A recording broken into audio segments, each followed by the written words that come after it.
Presentation today is on commercial fishing. The presentation will briefly discuss commercial fishing. It will discuss the negative effects of commercial fishing, the laws that govern different parts of the ocean.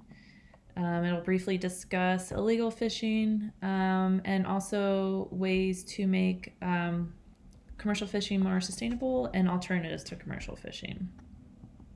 So our oceans are important because they provide the oxygen that we breathe, and a healthy ocean also absorbs CO2 emissions. So things such as seagrass and mangrove forests are really important.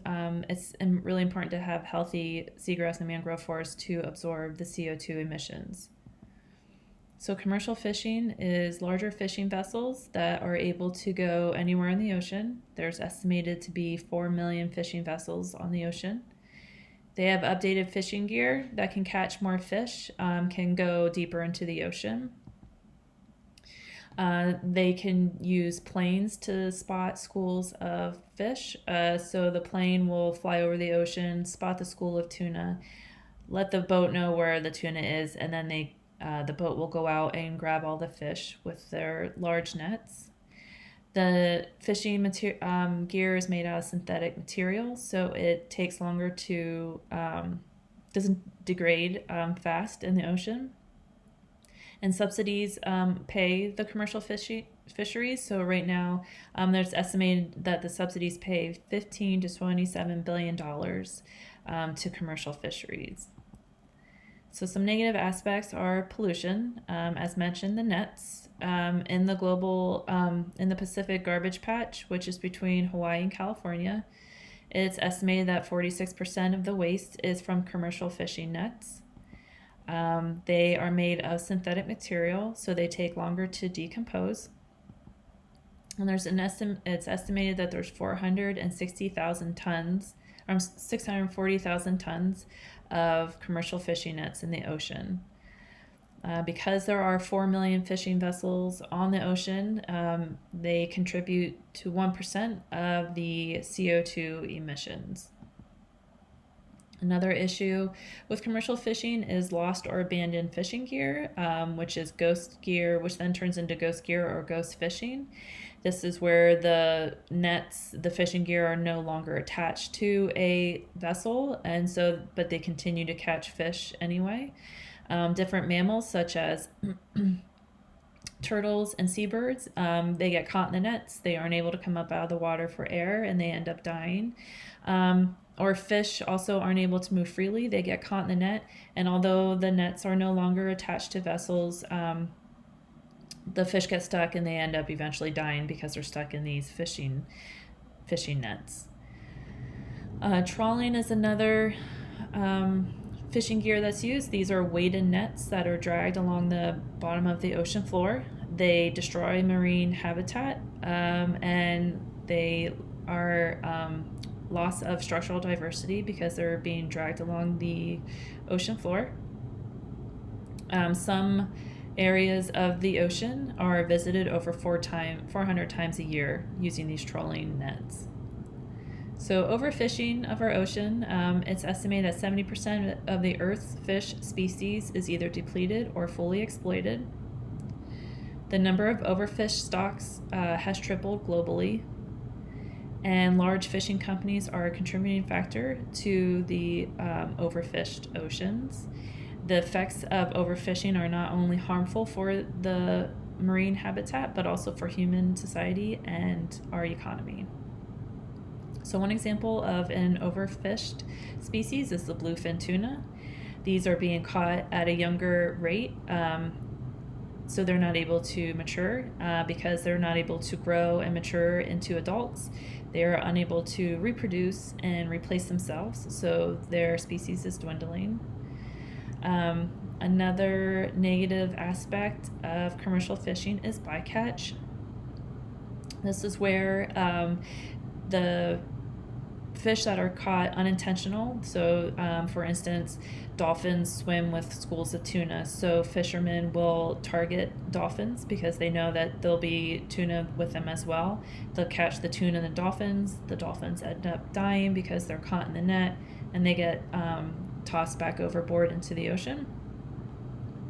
It's estimated that 21,000 dolphins are killed each year due to bycatch. Another marine animal that is subject to bycatch and intentional catch are sharks. It is in some countries seen as a sign of wealth. Shark fin soup is a sign of wealth. So sharks are intentionally caught, their fins are cut off, and the shark is then tossed back into the ocean. It's estimated that 100 million sharks are taken from our oceans each year. And globally, our shark population has decreased by 90%.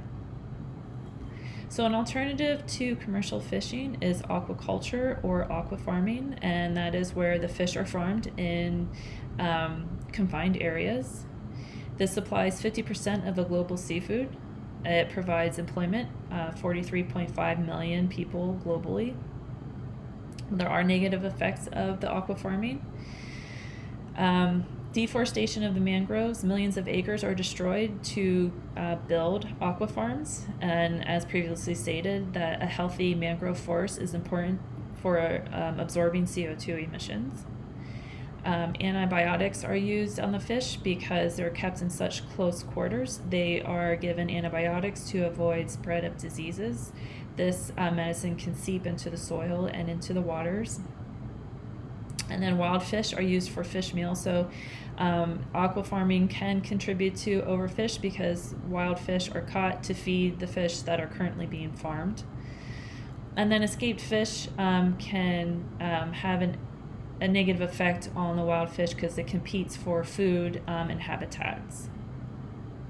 So sustainable aquaculture and aquafarming is doable. It would have to be a global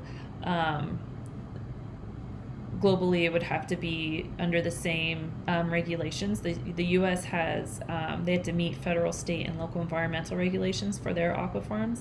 However, not all countries have the same sustainable policies. So it would have to be a global commitment for the aquafarming to be sustainable. Illegal, unregulated, and unreported fishing contributes to overfishing. It's estimated that 15% of the world catch 11 to 26 million tons of fish are caught annually by illegal fishing. They also contribute to overfishing. They also contribute to poverty and food security for countries that rely on fish for food and also income. The illegal fishing are taking both of that away from them because they're overfishing their stocks, so they're left with nothing, no food to eat, and nothing to sell for income. So ways to prevent illegal fishing. The U.S. government established a seafood import monitoring program, which is basically a paper trail of where the seafood came from. So this prevents any illegal seafood entering the U.S. Another way to prevent illegal fishing is to put monitoring systems on boats. This will monitor how much fish is being caught and what kind of fishing gear is being used. So different laws for different parts of the ocean. For the U.S., from the shore to 200 nautical miles out into the ocean is the Magnuson-Stevens Fishery Conservation and Management Act. This helps prevent overfishing and rebuild overfished stocks. It limits the number of fish caught and gear restriction and also area closures to let marine life replenish itself and reproduce and get healthier. The U.S. fisheries are successful with 16% of the stocks are overfished and only 9% are subject to overfishing. So in the European Union, they are governed by common fisheries policy. They also set catch limits and gear restrictions. However, they are not as sustainable as the U.S., and it could be, one reason could be because the U.S. has one nation to govern. The common fisheries policy has to manage 28 member states, not just one country. So beyond the 200 nautical miles is governed by the Regional Fishery Management Organization. And this is areas beyond the national jurisdiction. And they collect statistics, they assess resources, and they monitor fishing activities on the high seas. So positive aspects of commercial fishing is it does provide food to the global population. It also provides jobs globally. And it also contributes to the economy. In 2006, the fishing industry contributed $300 billion to the global economy. So ways to make commercial fishing more sustainable are marine protected areas. These are defined as no-take areas. These allow the fish to replenish and reproduce. There are fishing gear restrictions in these areas. And it also protects the fish habitats. There is the world's largest marine protected area was created around the Hawaiian Islands, totaling 84 million acres. Another way for commercial fishing to be more sustainable is through modification of their fishing gear. One way is to make the nets more biodegradable so they break down easier in the ocean. Labeling fishing gear, so if there's lost or abandoned fishing gear and it's labeled, the company who owns the fishing gear is held responsible for any lost fishing gear. And also attaching GPS satellites to fishing gear, so if it is lost, they would be able to track it through the GPS. Another way is to make fishing gear avoid bycatch. So if they were fishing for tuna but a turtle gets stuck, they can create fishing gear so that the turtle is able to get out, and then only the intended fish are caught and not the unintentional catch. Small scale fisheries is also another idea for sustainable fishing. It would provide local employment, low bycatch because they wouldn't be using such massive fishing gear like the commercial fishing does. It would have negative effect on the habitats because again they wouldn't have the weighted nets destroying habitats on the ocean floor. And another way is by consuming sustainable seafood. So when buying seafood, you can look for the Marine Stewardship Council label on seafood. Fishwatch.gov is also a website that provides sustainable seafood. It has the country on their website. You just click in the region that you live, and then click on the different seafood that you want to buy or eat, and it'll tell you if it's sustainable or not. And then institutions that list sustainable seafood on their website are the World Wildlife Foundation, Greenpeace, the Marine Conservation Society, and Seafood Watch.